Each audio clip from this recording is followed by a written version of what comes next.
감사합니다.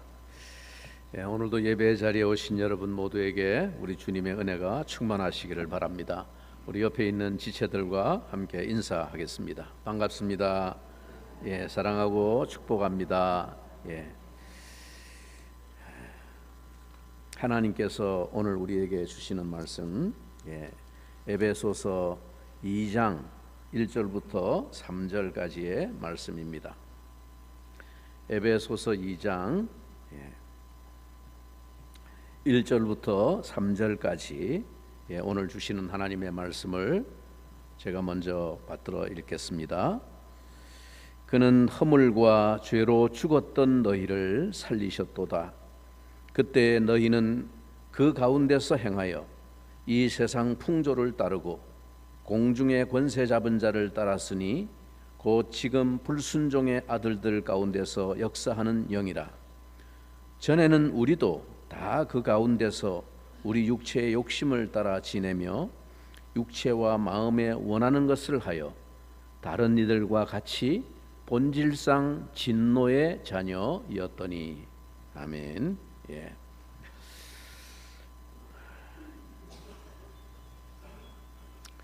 여러분, 예수를 믿음으로 말미암아 우리가 구원을 얻는다고 하는 것이 어떤 의미입니까?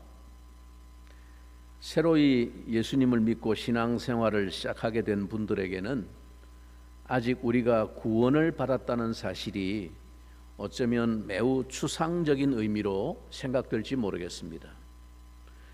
이미 오랫동안 신앙생활을 해온 분들도 우리가 얻은 구원이 얼마나 엄청난 사건인지에 대해서 자주자주 깊은 묵상이 필요하다고 생각합니다.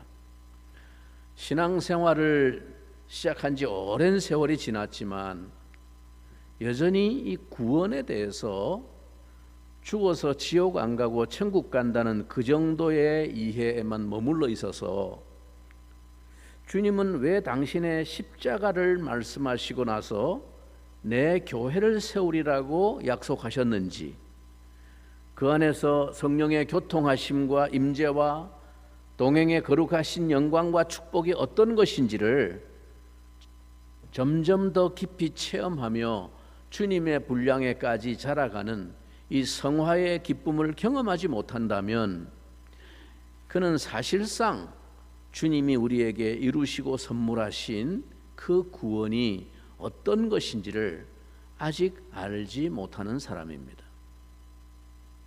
우리가 얻은 구원이란 무엇인가에 대해서 가장 극적이고 실제적으로 설명해 주고 있는 말씀이 오늘 우리가 읽은 이 성경 본문이라고 생각됩니다. 오늘 이 본문은 매우 직설적이고 단도직입적으로 그리고 아주 분명하고 열정적으로 구원을 설명하고 있습니다.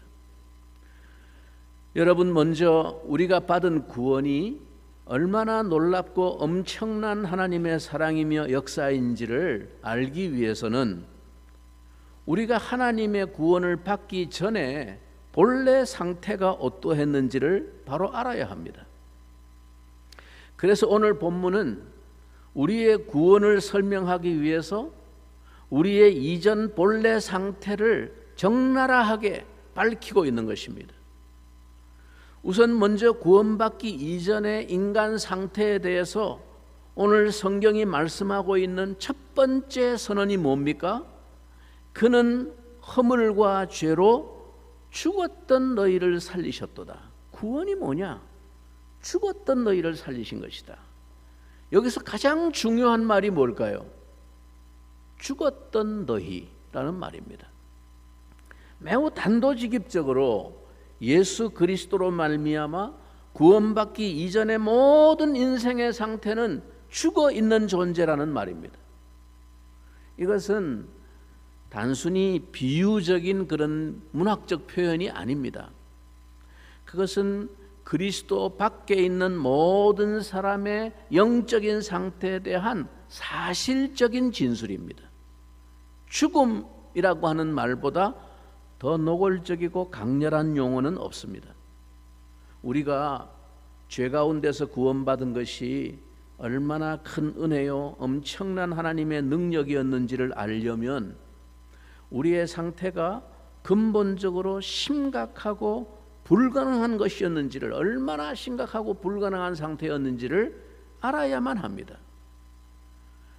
그냥 도덕적으로 조금 실수도 하고 그렇게 해서 흠이 좀 있는 사람이었는데 예수 믿고 나서 마음 수양을 하고 좀 더 선하고 깨끗한 사람이 되었다. 그게 구원이 아니에요. 오늘날 많은 사람들이 종교와 신앙을 그런 차원 정도로 생각합니다. 여러분, 그것은 구원이 아닙니다. 그걸 위해서 하나님이 자기 아들을 죽이기까지 하겠습니까? 그런 정도가 구원이라면 그냥 와서 좋은 말씀 설법을 하고, 그죠? 공자나 석가처럼 사람이 인생을 살면서 지켜야 될 도리를 설파하고, 좀 자기 수양을 하고 그렇게 하라고 그러지 왜 꼭 죽어야 됩니까? 성경이 말하는 하나님의 구원은 그런 차원의 문제가 아닙니다.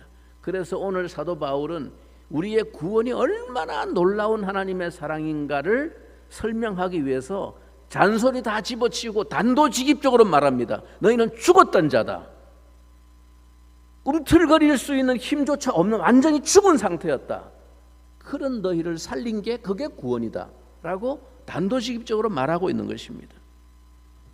감기에 걸렸었는데 고쳐주었다는 거하고 암에 걸렸었는데 고쳐주었다는 거하고는 감동이 전혀 다른 것이죠.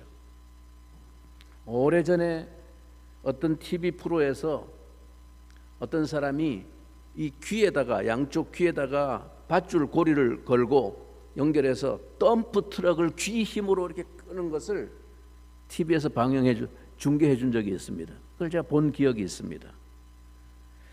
여러분, 왜 그런 일을 합니까? 그 사람의 힘이 얼마나 센지를, 상상을 초월하는 힘을 발휘하는 사람이라는 것을 증명하기 위해서는 그 사람이 하는 일이 그게 얼마나 불가능한 일인지를 먼저 확인시켜야 그 사람의 힘이 실감이 나는 겁니다. 그렇죠? 폼 잡고 기껏 막 텔레비 막 중계를 하는데 귀에 묶어가지고 기껏 끄는 게 어린아이 세발 자전거를 끌었다. 그럼 그게 아무 감동이 안 되는 겁니다. 누가 생각해도 말도 안 되는 불가능한 일, 덤프 트럭을 그 귀 두 개로 밧줄 엮어가지고 끌었다. 그래야 이 사람이 지금 행한 이 일이 얼마나 엄청난 일인지가 부각이 되는 것이죠. 네, 여러분, 이건 아무에게도 즐거운 일이 아닙니다. 누구도 그에게 당신이 얼마나 절망적인 인간인가를 보여드리겠습니다, 그렇게 말하는데 기분 좋을 사람이 없습니다.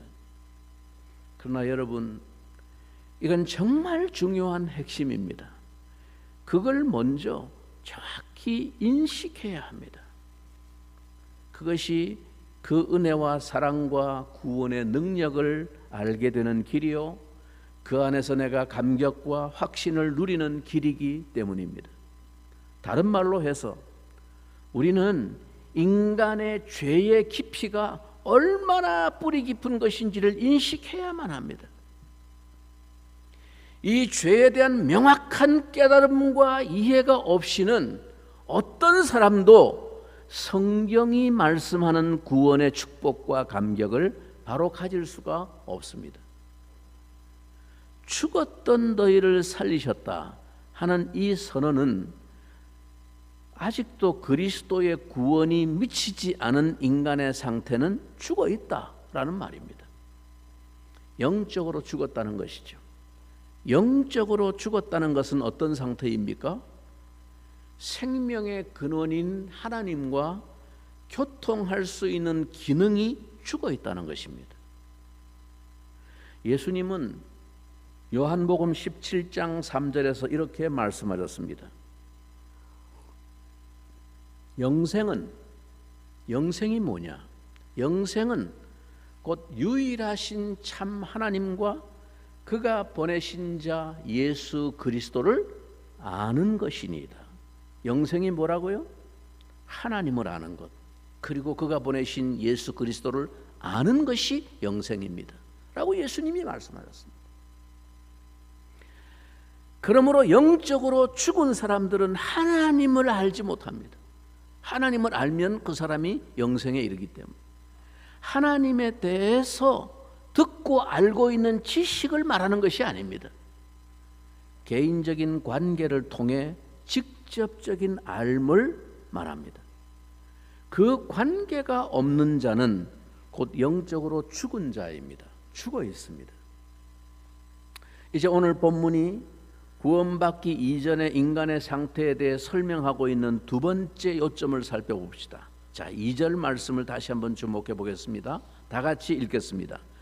그때에 너희는 그 가운데서 행하여 이 세상 풍조를 따르고 공중의 권세 잡은 자를 따랐으니 곧 지금 불순종의 아들들 가운데서 역사하는 영이라.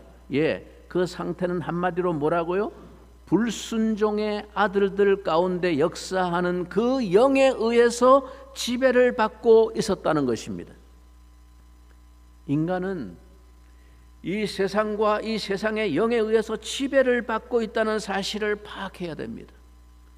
인간은 세상에서 작용하고 있는 악의 원리에 의해서 지배를 받고 있습니다. 그것을 성경은 공중의 권세 잡은 자라는 말로 표현합니다. 곧 마귀, 사탄을 말합니다. 그러면 여러분, 도대체 인간은 어떻게 해서 이런 상태에 빠져 있는 것입니까? 오늘 말씀에서 불순종의 아들들이라는 말이 매우 의미심장한 말입니다. 이건 단순히 순종을 잘 안 하는 말썽 부리는 아들을 의미하는 것이 아닙니다. 이것은 인간의 근본적인 상태를 표현하는 용어입니다. 즉, 불순종이라고 하는 것이 우리 존재의 근원을 특징짓는 본성이라는 말입니다. 물론 그것은 하나님께 대한 불순종의 본성을 말합니다. 이것이 근본 인간의 상태라는 말입니다. 인간은 본질 자체가 불순종의 특질을 가지고 태어났습니다. 그래서 불순종의 아들들이라고 말하는 거예요. 불순종으로 태어난 자라 그 말입니다. 그래서 로마서 8장 7절에서 사도 바울은 인간의 상태를 이렇게 선언합니다. 육신의 생각은 하나님과 원수가 되나니 이는 하나님의 법에 굴복하지 아니할 뿐 아니라 할 수도 없습니다.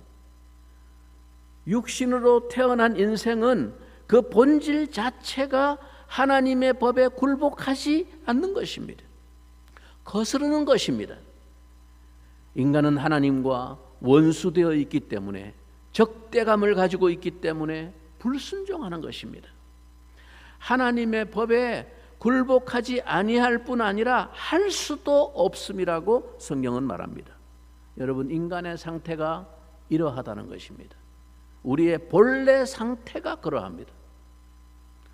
오늘 성경 말씀은 좀 더 철저히 인간의 상태를 규정합니다. 오늘 읽은 에베소서 2장 본문 3절 끝에 본질상 진노의 자녀라는 말이 그것입니다. 즉 본질이 그러하다는 것이죠. 태생적으로 나면서부터 그 본질이 그러하다는 것입니다.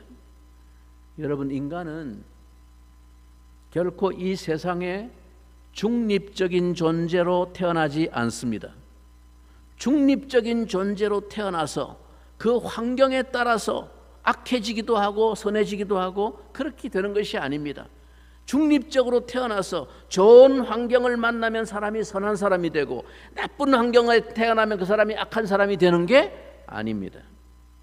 다윗은 깊은 성찰 가운데서 자기 인생의 본질을 깨닫고 하나님 앞에 이렇게 고백했습니다. 내가 죄악 중에서 출생하였으며 어머니가 죄 중에서 나를 잉태하였나이다. 태아가 죄 중에서 조성되며 정자와 난자가 결합하여 태아가 조성될 때 죄 가운데서 그것이 조성되고 죄 가운데서 잉태된다고 그렇게 바울은 고백했습니다. 본성 자체가 이 세상에 나올 때 이미 더러워져 있는 것입니다. 죄의 성향과 죄의 욕구가 본능적으로 모두 그 어린 아이에게 있었으며 세상은 다만 그것을 발휘할 수 있는 출구를 제공하는 것뿐입니다. 본질상 그러한 것이다 라는 말입니다. 그래서 우리는 본질상으로 하나님의 진노의 대상들이었습니다. 그런 우리를 그런 자리에서, 그 절망적인 상태에서 우리를 살리셨도다 하고 사도 바울이 오늘 본문에서 외치고 있는 것입니다. 도무지 스스로는 가망이 없는 우리를 누가 그런 자리에서 건져낼 수 있었겠습니까? 여러분 잘 아는 로마서 3장 23절에서는 이러한 인간의 상태를 이렇게 선언하고 있습니다. 뭐라고요? 모든 사람이 죄를 범하였음에 하나님의 영광에 이르지 못하더니, 여기서 하나님의 영광에 이르지 못한다는 이 말이 영어로 보면 fall short of the glory of God, 즉 도달하지 못하고 미치지 못한 채 떨어진다는 것입니다. fall short. 이것은 마치 화살이나 총알이 아무리 하늘을 향해서 쏘아도 구름을 맞히지 못하고 떨어지는 것과 같습니다. fall short. 짧다는 것입니다. 도달하지 못한다는 것입니다. 인간의 상태는 스스로의 힘으로는 절대로 하나님의 거룩과 영광에 미칠 수가 없는 절망적인 상태입니다. 여러분은 이런 장면을 보신 일이 있습니까? 제가 어린 시절에 추억 가운데 하나가 시골 장독대에 뚜껑을 열어놓은 커다란 항아리가 있었습니다. 어느 날 그 항아리 속에 뛰고 있는 청개구리 한 마리를 보았습니다. 아마 비 오는 날 나온 청개구리가 장독대 위에서 까불고 뛰놀다가 그 항아리 속에 빠진 것 같습니다.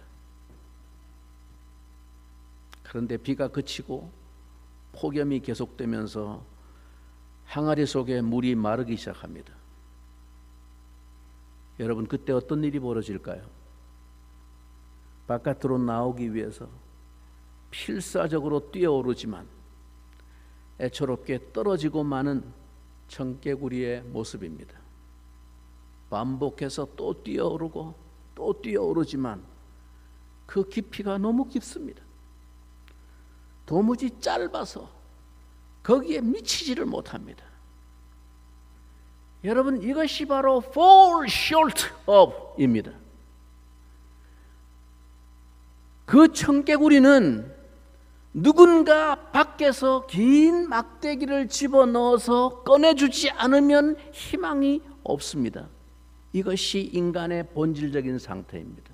모든 사람이 죄를 범하였음에 하나님의 영광에 이르지 못하더니 fall short of the glory of God. 그런데 여러분, 모든 사람이 죄를 범하였음에 하나님의 영광에 이르지 못했는데 그리스도 예수 안에 있는 속량으로 말미암아 하나님의 은혜로 값없이 의롭다 하심을 얻은 자 되었느니라. 이것이 구원이라는 것입니다. 건져주시지 않으면 그 깊이의 밑바닥에서 뛰어오르다가 지쳐서 말라 죽을 수밖에 없습니다. 그것이 우리 인생이 처한 죄의 깊이이고 본질입니다. 본질상 진노의 자식입니다.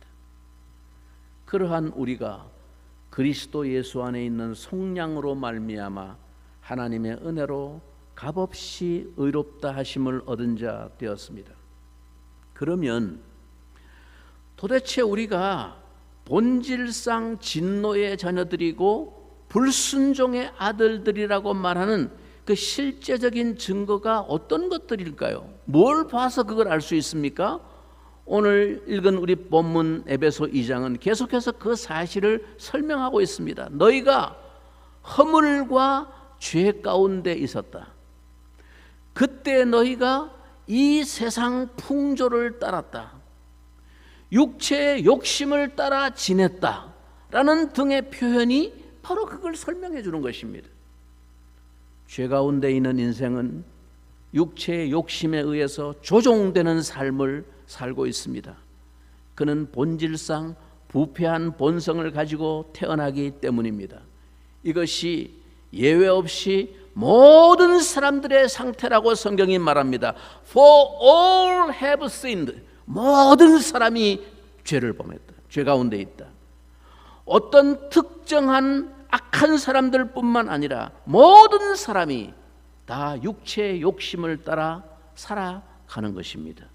그래서 3절에서 말씀한 바와 같이 전에는 우리도, 지금 구원받아 신자가 된 교인인 우리도, 전에는 우리도 다 그 가운데서 우리 육체의 욕심을 따라 지냈다라는 것입니다.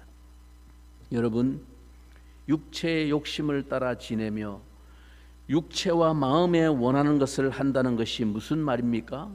여기서 육체라는 말은 단순히 몸덩어리, 이 살덩어리를 말하는 것이 아닙니다. 그것은 그리스도의 은혜를 떠나 있는 인간의 모든 본성입니다.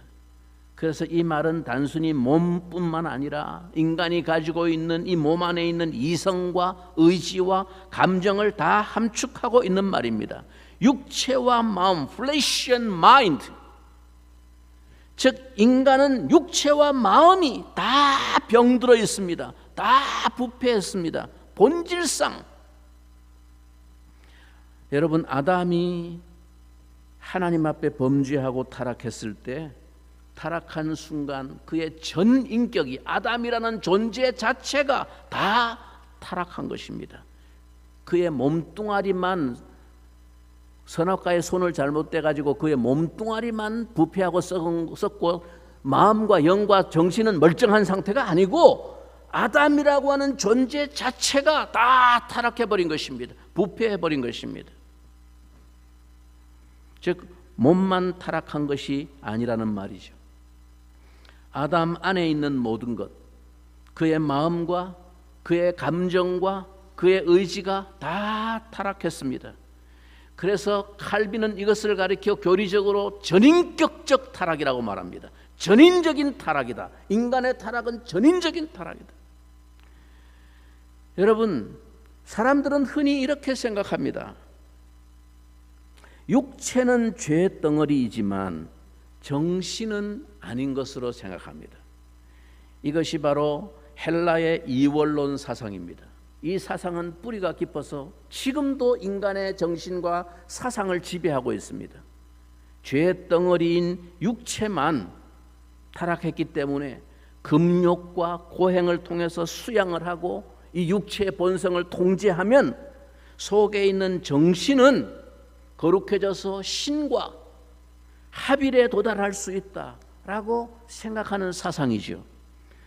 여러분, 그래서 사람들이 죽기 살기로 고행을 하고 금욕을 하고 수양을 쌓는 것입니다.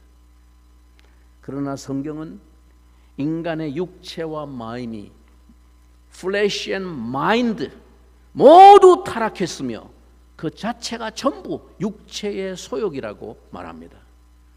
누구나 인간은 본질적으로 자기 욕심을 따라 살고 있습니다. 아담의 타락 이래로 단 한 사람도 예외가 없습니다. 사람에게 있어서 그 감추어져 있는 본 바탕을 있는 그대로 드러낸다는 것은 결코 유쾌한 일이 아닙니다. 인간이 자기 내면의 실존적인 상태를 그대로 직면한다고 하는 것은 고통스러운 일입니다. 자기의 실상을 다 들여다본다는 것은 고통스럽고 끔찍한 일입니다. 그래서 인간은 자기 속에 본능적으로 정신심리학적인 방어 기제들을 스스로 만들어서 살아가고 있습니다. 그래야 살 수가 있으니까. 그래서 그것을 망각하고 덮고 사는 것입니다. 어느 정도의 선행과 교양, 도덕 같은 것으로 때로는 자신이 꽤 괜찮게 살아가고 있는 것으로 여기기도 하는 것입니다. 사랑하는 형제자매 여러분, 여러분은 자신 속에 꿈틀거리고 있는 그 죄의 무서운 뿌리와 가공할 만한 위력을 보고 계십니까?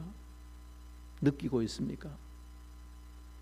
만일 우리 육체와 마음에 원하는 바가 무엇인지 있는 그대로 지금 폭로된다고 하면 이 시간 우리가 이렇게 태연하게 점잖게 서로 얼굴을 대하고 앉아 있을 수가 있을까요? 여러분, 그래서 결국 이러한 인간이 하나님 앞에 처해 있는 운명이 무엇입니까? 인간이 곧 하나님의 진노 아래에 있다는 것입니다. 인간이 이런 존재이기 때문에 하나님의 진노를 받을 수밖에 없다. 그래서 본질상 진노의 자식이다. 우리가 이 사실을 제대로 이해하기 전에는 하나님의 사랑이 무엇인지를 이해할 수 없습니다. 모든 인생은 하나님의 진노 아래에 있습니다. 그리고 성경은 우리가 다 다른 이들과 같이 본질상 진노의 자녀였다고 말합니다. 오늘날 많은 교회들이 이 진리를 외면하고 있습니다. 사랑의 하나님에 대해서만 외치고 있습니다. 그래서 교회 이름도 사랑의 교회라고 짓습니다. 진노하시는 하나님은 사랑의 하나님에 어울리지 않는 것으로 자꾸 생각합니다. 그러나 하나님의 진노는 성경이 언제나 증거하는 진리임을 기억하십시오. 하나님의 진노를 제대로 말하지 않고서는 하나님의 사랑을 바로 깨달을 수 없습니다. 그것은 속이는 것입니다. 우리가 죄에 대한 하나님의 진노를 이해하는 데서부터 시작하지 않으면 도저히 하나님의 긍휼이 어떤 것인지를 이해할 수가 없고 하나님의 사랑을 이해할 수 없습니다. 우리가 하나님께서 그 진노로부터 구원하시는 은혜의 진정한 의미를 깨닫게 되는 것은 죄에 대한 하나님의 진노를 인식할 때만 가능합니다. 만일 내가 하나님의 진노를 알지 못하면 하나님께서 주신 구원의 참된 의미를 알지 못합니다. 성경은 모든 사람이 예수 그리스도를 믿기 전까지는 본질상 하나님의 진노 아래 있다고 말합니다. 사랑하는 형제자매 여러분, 우리가 바로 이런 상태에서 건짐을 받았습니다. 그가 여기서 우리를 구원하셨습니다. 그가 우리를 죽었던 자리에서 살리셨고 저주와 진노의 자리에서 건지셨습니다. 욕망의 포로에서 해방시키셨고 공중의 권세 잡은 자 곧 이 세상의 영인 마귀의 지배에서 우리를 건지신 것입니다.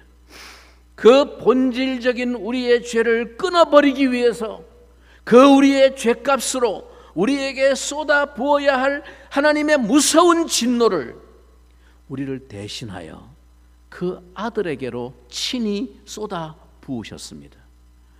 본질상 진노의 자식들인 우리들, 그 죄인들을 향해 쏟아 부어져야만 했던 그 진노를 그의 아들 예수 그리스도에게로 다 쏟아 부으신 것입니다. 엘리 엘리 라마 사박다니, 나의 하나님 어찌하여 나를 버리시나이까. 그 아들 예수 그리스도의 입에서 이 처절한 절규가 흘러나오기까지 하나님이 진노를 그에게 쏟아 부으셨습니다. 여러분, 그것이 바로 하나님의 사랑입니다. 그것이 하나님이 여러분을 향해서 베푸신 능력의 지극히 크심입니다.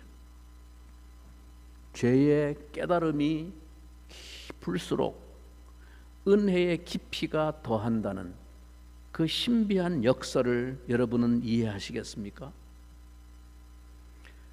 교회가 흔히 실수하는 것 중에 하나가 이런 문제입니다. 간혹 사람들 중에는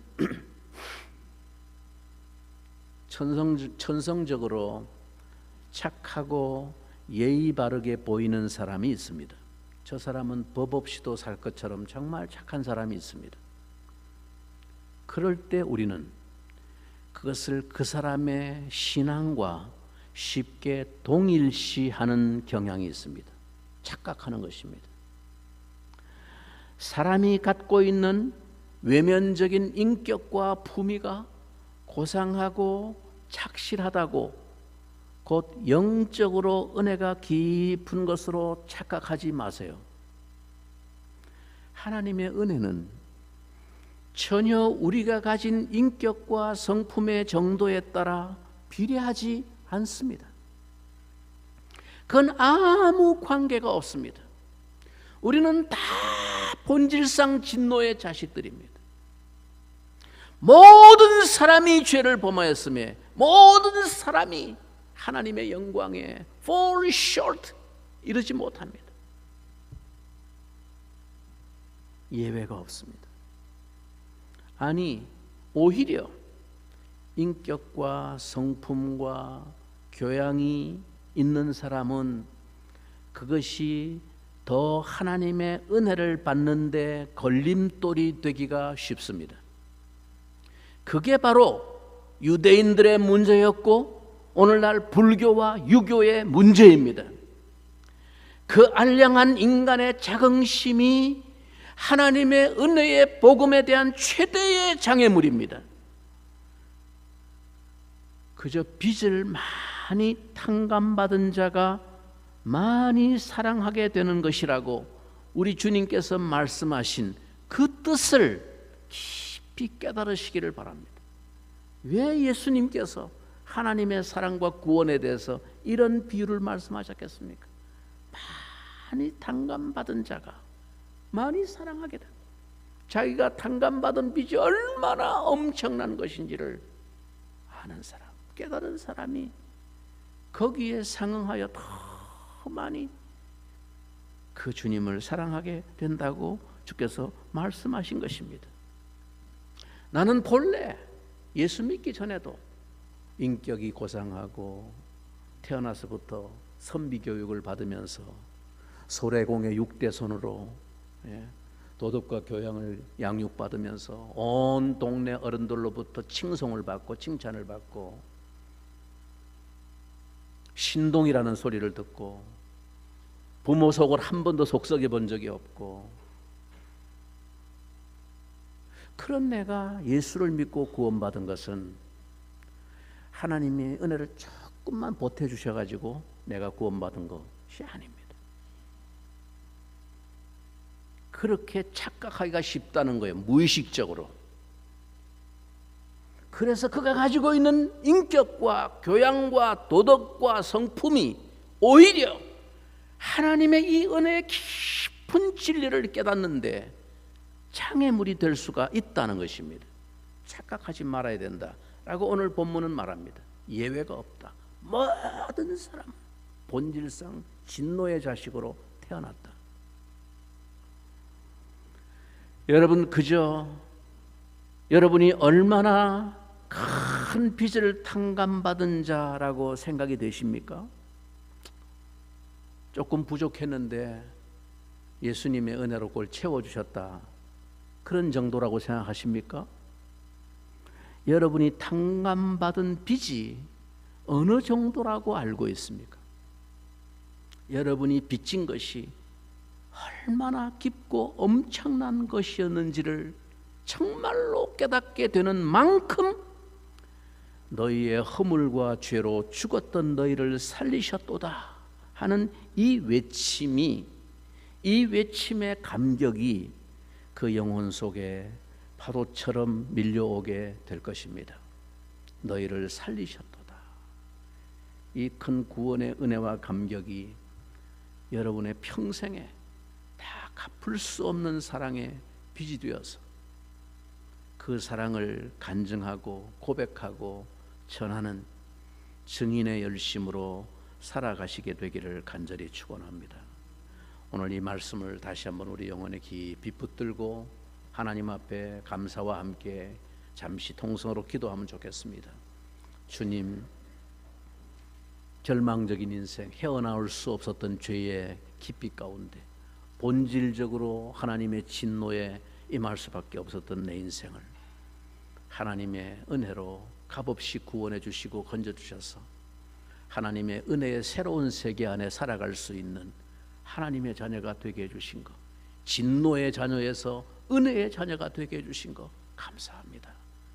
우리가 평생을 사는 남은 날 동안 이 은혜를 잊어버리지 않게 하시고 내가 내 힘으로는 도무지 갚을 길이 없는 빚을 하나님의 은혜로 탕감받는 자임을 기억하면서 내 모든 생명과 시간과 물질과 모든 것을 이 은혜를 위하여 주의 나라를 위하여 헌신하는 일에 주님 주저하지 않도록 도와주시기를 원합니다. 그런 은혜의 고백으로 가득 찬 우리 교회가 되어지도록 하나님 은혜를 주시옵소서. 우리 한번 통성으로 잠시 기도하겠습니다. 살아계신 아버지 하나님 감사합니다.